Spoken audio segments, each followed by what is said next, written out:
السلام علیکم ناظرین، سیاست ٹی وی کے عالمی خبرنامے میں آپ کا خیر مقدم ہے۔ میں ہوں محمد شوکت اور سب سے پہلے نظر ڈالتے ہیں سرخیوں پر۔ اسرائیل کی صہیونی حکومت نے گریٹر اسرائیل کا نقشہ کیا جاری۔ عرب ممالک نے کی متنازعہ نقشے کی مذمت، کہا قبضے کو قانونی نہیں دیا جا سکتا قرار۔ لاس اینجلس کے جنگلات میں لگی آگ بے قابو، ہزاروں گھر جل گئے، $50 ارب سے زائد کا نقصان۔ ہالی ووڈ کی مشہور شخصیات کے اربوں روپے مالیت کے گھر بھی تباہ۔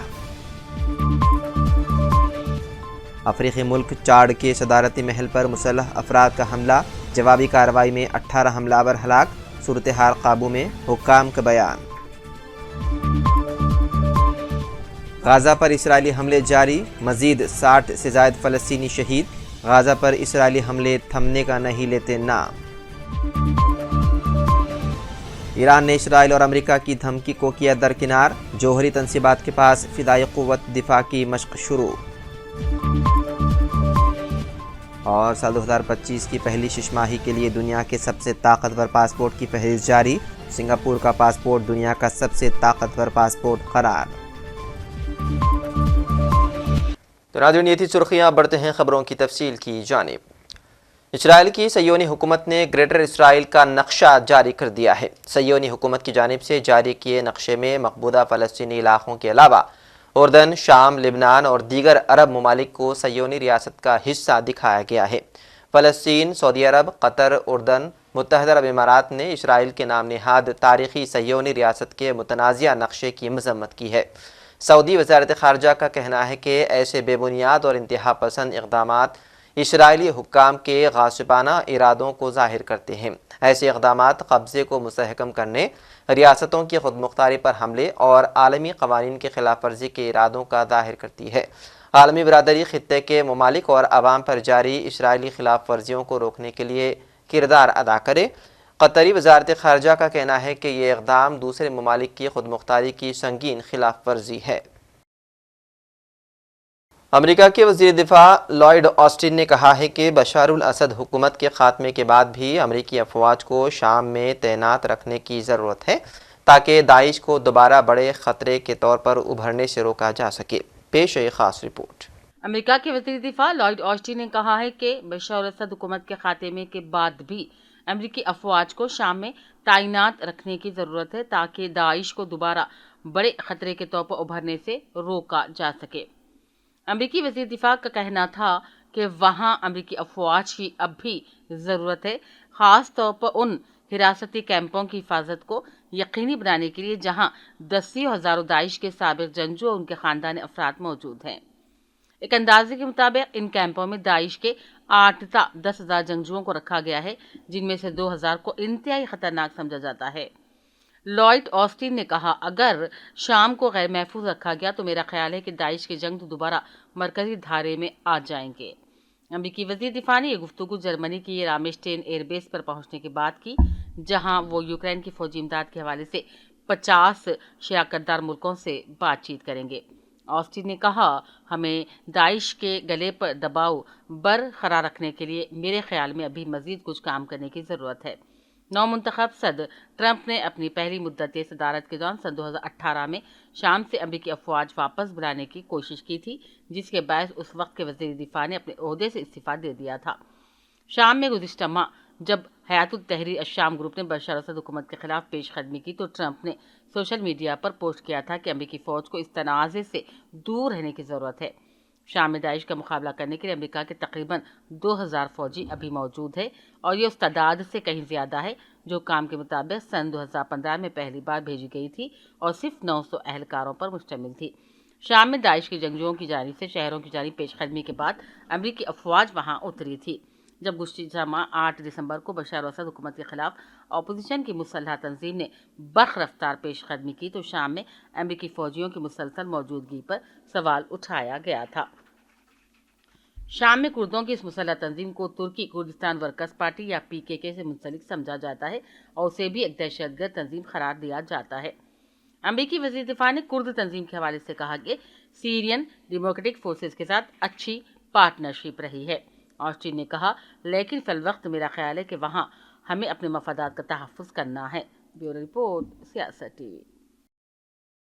امریکی شہر لاس اینجلس کے مضافاتی علاقے میں موجود جنگلات میں لگنے والی آگ سے ہلاک افراد کی تعداد 5 ہو گئی ہے، جبکہ آگ سے نقصانات کا تخمینہ 50 ارب ڈالر سے بھی زائد ہو گیا ہے۔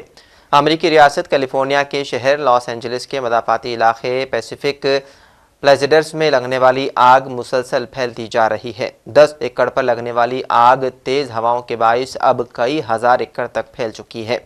آگ سے اب تک 5 افراد ہلاک اور درجنوں زخمی ہو گئے ہیں، جبکہ 1000 سے زائد گھر اور کاروباری مراکز راکھ کا ڈھیر بن گئے ہیں۔ رپورٹ کے مطابق آگ کے شعلوں نے علاقے کی مسجد تقویٰ کو بھی لپیٹ میں لیا ہے، جبکہ ہالی ووڈ کی مشہور شخصیات کے اربوں روپے مالیت کے گھر بھی تباہ ہو گئے ہیں۔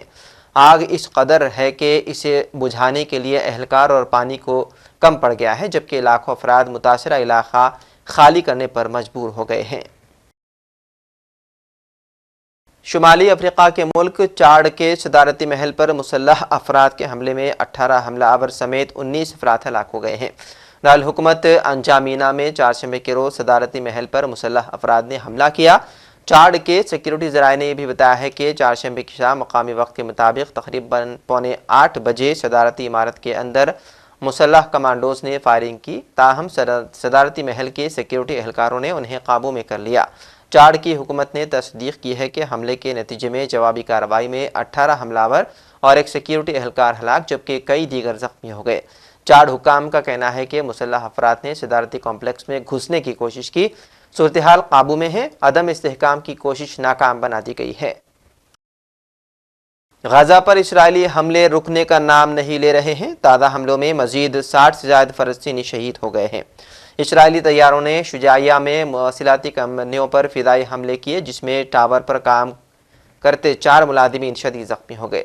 مقبوضہ مغربی کنارے میں اسرائیلی فوج کی فائرنگ سے 2 بچوں سمیت 3 فلسطینی شہید ہوئے ہیں۔ وزارت صحت کے مطابق غزہ میں گزشتہ 24 گھنٹوں میں اسرائیلی حملوں میں مزید 60 سے زائد فلسطینی شہید ہوئے ہیں۔ دبئی میں افغان طالبان اور ہندوستانی حکام کے درمیان اہم ملاقات ہوئی، جس میں باہمی تجارتی سرگرمیوں کو فروغ دینے اور افغان بھارت کرکٹ تعاون مضبوط کرنے پر اتفاق کیا گیا۔ ملاقات میں چابہار بندرگاہ سے باہمی تجارتی سرگرمیوں کو فروغ دینے اور افغان بھارت کرکٹ تعاون مضبوط کرنے پر اتفاق کیا گیا۔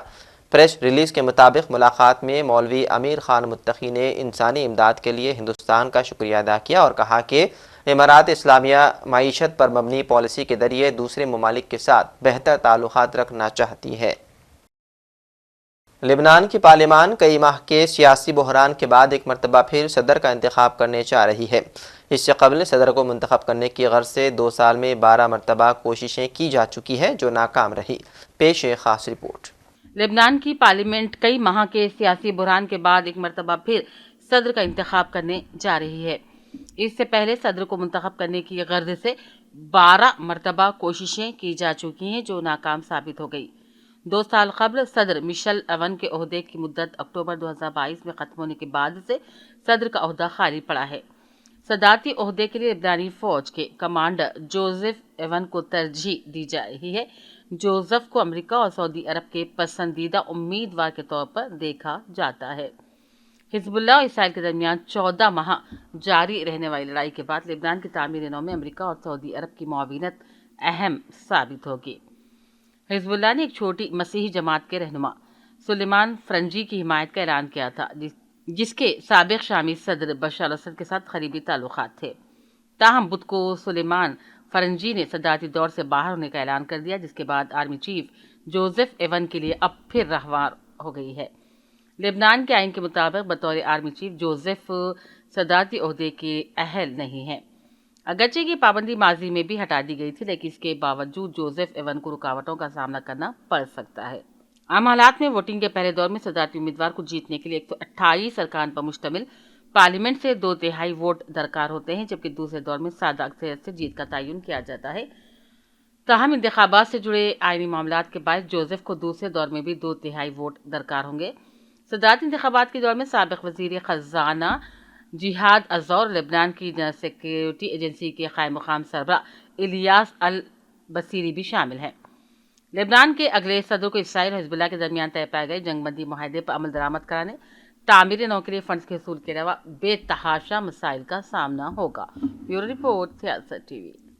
ایران کی فوج نے ملک کے وسط میں قائم نتنز جوہری تنصیب کے پاس فضائی مشق شروع کر دی ہے۔ حالانکہ ایرانی حکومت نے اس فضائی مشق کو ملک بھر میں ہو رہے مشقوں کا ایک حصہ بتایا ہے۔ جوہری تنصیبات کے قریب فضائی مشق کا قدم ایران نے ایسے وقت میں اٹھایا ہے جب حال ہی میں اسرائیل نے دعویٰ کیا تھا کہ اس نے ایران کے فضائی دفاع کے زیادہ تر حصے کو تباہ کر دیا ہے۔ ساتھ ہی امریکہ نے ایران کو خبردار کیا ہے کہ اگر اس نے اسرائیل پر فضائی حملہ کیا تو اس پر بھی حملہ کیا جائے گا۔ امریکہ اور اسرائیل کی جانب سے دی گئی دھمکیوں کے باوجود ایران کا یہ قدم ایک نئی جنگ کا اشارہ ہے۔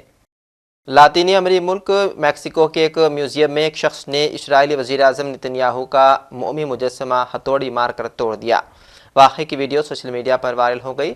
غیر ملکی میڈیا کے مطابق میکسیکو کے دارالحکومت میکسیکو سٹی میں ایک نقاب پوش ویکس میوزیم میں داخل ہوا جس کے ہاتھ میں ہتھوڑی تھی۔ رپورٹ کے مطابق نقاب پوش نے پہلے نتنیاہو کے مجسمے پر سرخ رنگ پھینکا اور ہتھوڑی مار کر چہرہ بھی کاٹ دیا اور پھر اسے دھکا دے کر زمین پر گرا دیا۔ نقاب پوش اپنے ساتھ فلسطینی پرچم بھی لے کر آیا تھا۔ اس کے بعد نقاب پوش نے کیمرے کے سامنے فلسطین زندہ باد، سوڈان زندہ باد، یمن زندہ باد اور پورٹوریکو زندہ باد کے نعرے لگائے اور چلا گیا۔ 2025 کی پہلی شش ماہی کے لیے دنیا کے سب سے طاقتور پاسپورٹس کی فہرست جاری کر دی گئی ہے۔ یہ رینکنگ ایک معروف ادارے کی جانب سے شائع کی گئی ہے جو پاسپورٹ ہولڈرز کو بغیر ویزا کتنے ممالک میں داخلے کی اجازت ہے، اس بنیاد پر ترتیب دی جاتی ہے۔ ہینلی پاسپورٹ انڈیکس کے مطابق سنگاپور کا پاسپورٹ دنیا کا سب سے طاقتور پاسپورٹ ہے جو افراد کو 195 ممالک میں بغیر ویزا سفر کی سہولت فراہم کرتا ہے۔ اس فہرست میں دوسرا نمبر جاپان کا ہے جس کے پاسپورٹ سے 193 ممالک میں ویزا فری سفر ممکن ہے۔ جنوبی Korea, France, Germany, Italy, Spain اور فن لینڈ مشترکہ طور پر تیسرے نمبر پر ہیں جن کے پاسپورٹس 192 ممالک میں ویزا فری انٹری فراہم کرتے ہیں۔ اور آخر میں سرخیوں پر ایک اور نظر۔ اسرائیل کی صہیونی حکومت نے گریٹر اسرائیل کا نقشہ کیا جاری، عرب ممالک نے کی متنازعہ نقشے کی مذمت، کہا قبضے کو قانونی نہیں دیا جا سکتا قرار۔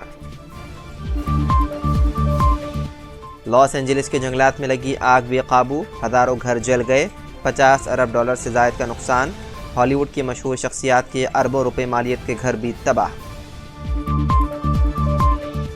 افریقی ملک چاڈ کے صدارتی محل پر مسلح افراد کا حملہ، جوابی کارروائی میں 18 حملہ آور ہلاک، صورتحال قابو میں، حکام کا بیان۔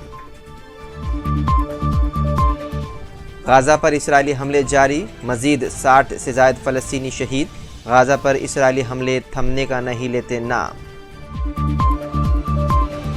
ایران نے اسرائیل اور امریکہ کی دھمکی کو کیا درکنار، جوہری تنصیبات کے پاس فضائی قوت دفاع کی مشق شروع۔ اور سال 2025 کی پہلی شش ماہی کے لیے دنیا کے سب سے طاقتور پاسپورٹ کی فہرست جاری، سنگاپور کا پاسپورٹ دنیا کا سب سے طاقتور پاسپورٹ قرار۔ تو ناظرین، سیاست ٹی وی کے عالمی خبرنامے میں بس اتنا ہی۔ مزید اپڈیٹس کے لیے آپ بنے رہیے سیاست ٹی وی کے ساتھ۔ فی الحال مجھے دیں اجازت، خدا حافظ۔